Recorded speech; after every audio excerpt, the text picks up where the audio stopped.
Man, I really lucked out. Who knew I'd get a windfall like this, right? A windfall? Something good happened to you? Wait, you haven't noticed yet? Thanks for the $50,000 in appliances. What the heck did you buy to spend $50,000 on appliances? And why are you thanking me? I have no idea what you're talking about. You have that fancy black card, so I thought I'd put it to good use. You know, spend it on someone meaningful like me. How audacious of you.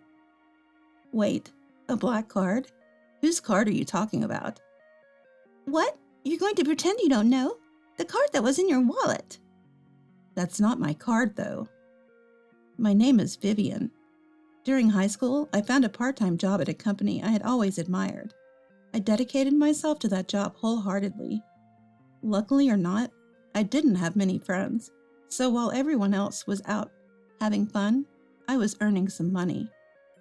Because of that, I had a bit more cash than most high school students. I continued to work there even after starting college. From the beginning, I was motivated to work hard so as not to burden my parents with tuition fees. Though my savings dwindled over time, the sense of accomplishment I felt was exhilarating. Then, as I started to think about full-time employment, an opportunity presented itself. Vivian, you're always so reliable. How about working for us full-time? I was thrilled to get an offer directly from the CEO, and I accepted it without a second thought. I had dreamt of becoming a regular employee at this place ever since I first applied for the part-time position. It was the moment when I took the plunge and applied when I was a high school student, and my earnest efforts paid off. Of course, I responded immediately and went straight to work. Everyone at the company welcomed me warmly, and I felt like I was off to a great start. The company was a well-known fashion brand, even favored by celebrities. But it wasn't the kind of brand that had stores all over the place. Because of that, we had customers coming from all over the country. Upon becoming a full-time employee, I switched from sales to a public relations role at the company headquarters. The job was different and had its challenges, but I persevered with the help of familiar faces. The work was rewarding, and knowing that people had high expectations for me made it easier to give it my all. The brand was trending, and even as a newcomer, my benefits package was comprehensive. I was able to live on my own without any issues, and even paying back my student loans has been smooth sailing. I may not have the time for hobbies right now, but I anticipate having some extra cash for that once I get used to my job.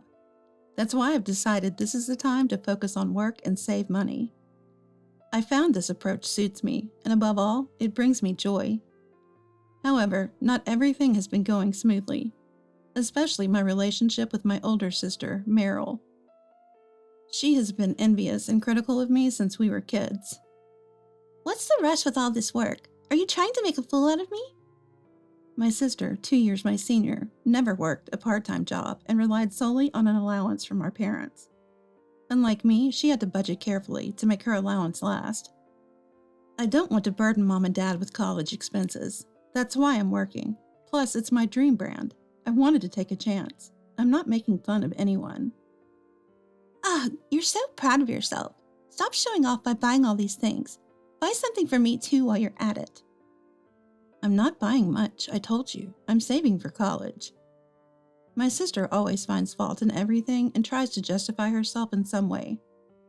Our parents were kind to her, encouraging her to take her time and think about her future.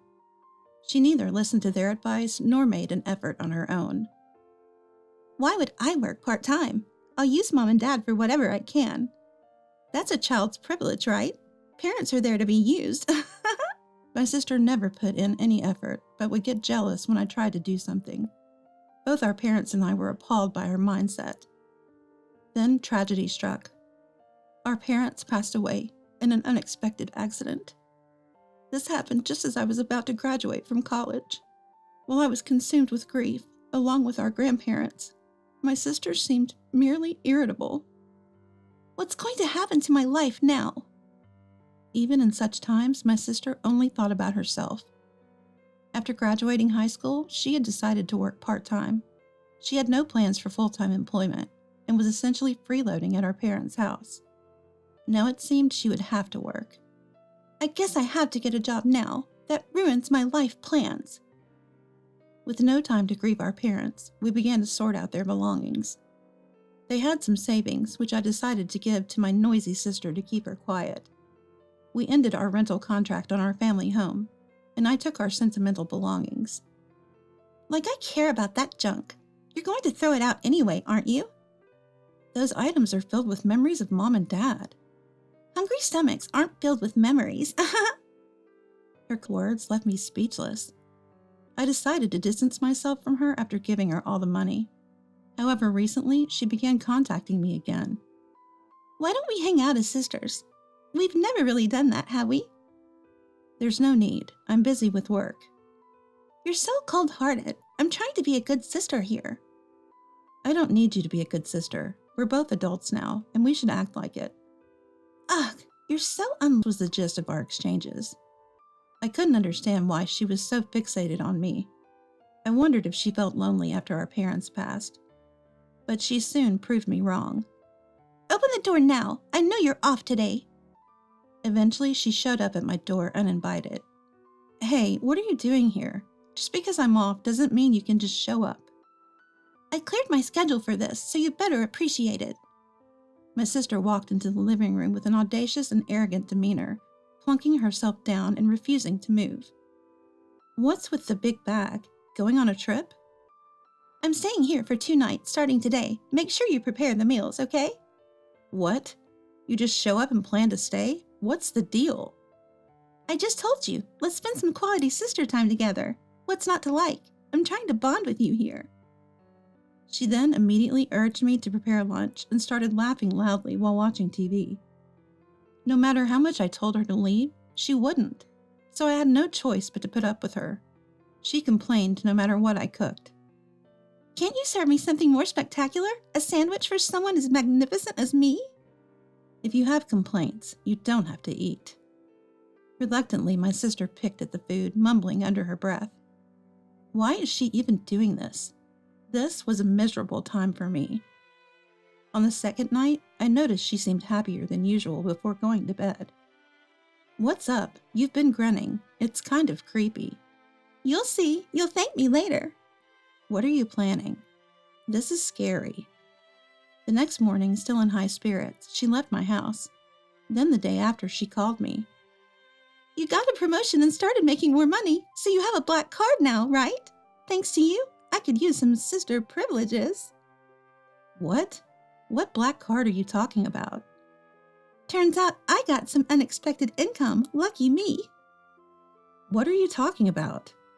Didn't you notice? Thanks for the $50,000 in electronics. What? How do you even spend that much on electronics? I have no idea what you're talking about. Because you have a black card, I thought I'd use it. Who better to use it than your wonderful sister? Whose card are you talking about? Don't pretend you don't know. I took it from your wallet. That's not my card. What are you talking about? It was in your wallet, so it's yours. It's not mine. Did you touch a black high-end brand wallet? My sister told me she had rummaged through my stuff while I was showering and took a black card from a high-end wallet. But that's not my card or my wallet. Turns out, I was holding on to some items for the CEO from a client meeting the day before. We both forgot to exchange belongings and decided to do it the next time we saw each other. Sis, that's the CEO's card. You seriously spent $50,000? So, stop lying. Do you think I could even have a black card? What are you gonna do? You've stolen it and deceived the credit card company too. Huh? You're the one who deceived me. I never claimed it was mine. You're the one who lied and used it. Do you even know the repercussions? My sister finally seemed to understand the gravity of the situation and started panicking. Make it look like you spent it. This is your fault for belittling me. I never belittled you. You created this mess. You always play by your rules and hardly work. Shut up. This is your fault. All the $50,000 worth of electronics are mine, and I'm not sharing. That's not even the point here. You're just jealous, aren't you? Never knew spending $50,000 could be this thrilling. Just handle it with the CEO, will you? With no resolution in sight, I had to explain everything to the CEO. I was ready for the worst, getting fired or demoted, but the CEO's reaction was unexpected. After listening to the story, the CEO seemed a little surprised at first, but remained calm. "I'll handle it directly with your sister. Can you just stand back for a bit?" In my own home, it was my family who stirred the pot, so getting fired wouldn't be surprising. But my boss, the CEO, had this mischievous smile as if he had something up his sleeve. I was relieved I wasn't fired, but anxious about what might come next. A few days later, the CEO sent my sister a formal letter, suggesting he might take legal action through a lawyer. I couldn't do anything when she immediately called me flabbergasted. "Heartless, isn't he your CEO?" "Don't you get it? You used someone else's card and caused this mess. I was ready to lose my job, too. You need to sort this out with the CEO." Luckily, the CEO wasn't seriously planning on suing her. He sent the letter to settle matters. If she agreed to a settlement, he would let it go smoothly with just a refund. "I won't pay. It's your fault, so you should cover it. I thought I was using your $50,000, not the CEO's money." "You think that excuse will work?" "Why can't they just dock it from your salary?" "The CEO wants to talk to you. This has nothing to do with my job." My sister, who seemed not to fully grasp her situation, kept trying to pin the blame on me. As the CEO's deadline approached, she became increasingly anxious.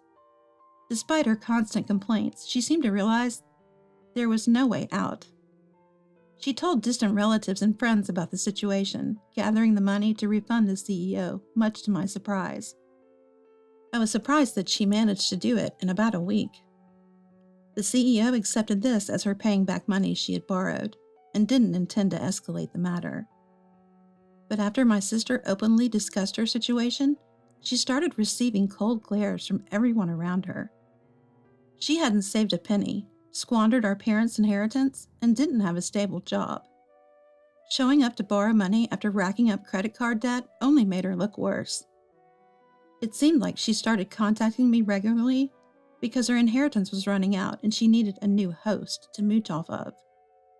She had been borrowing money from everyone, but still refused to work, and was now looking to borrow even more. "You expect me to work? You make good money. You should take care of me, and while you're at it, pay back all the debt I owe people because of your CEO." I had lost all patience with my sister, who was still acting so arrogantly. "I've already given you all the inheritance. I even let you stay over because you showed up unexpectedly. I can't let you push me around anymore. I'm cutting ties with you." I firmly said that and decided to block all communication from her. I moved and started a new life, committed to moving on. As for what happened to my sister, she continued her reckless behavior, leading to a miserable life. She was so stubborn about not working that she couldn't make ends meet, and no one was willing to help her. She had to resort to borrowing just for living expenses from financial institutions. The amount kept piling up, reaching tens of thousands of dollars. Relatives and friends started demanding repayment, making her life incredibly tough. She couldn't even get job interviews due to her lack of employment history, and when she did, she was hardly ever hired because of her attitude. She's barely making ends meet through part-time work. As for me, thanks to my CEO's understanding, I've been able to continue my work without repercussions. "I was the one who gave her access to the money, and I'm sorry for putting a strain on your family relationship, Vivian. I've always appreciated your hard work, and I wanted to handle this as smoothly as possible." Thanks to my CEO's sentiments, my life has continued on much the same. Though I hope never to face such a situation again, it was an event that made me think my life could have ended.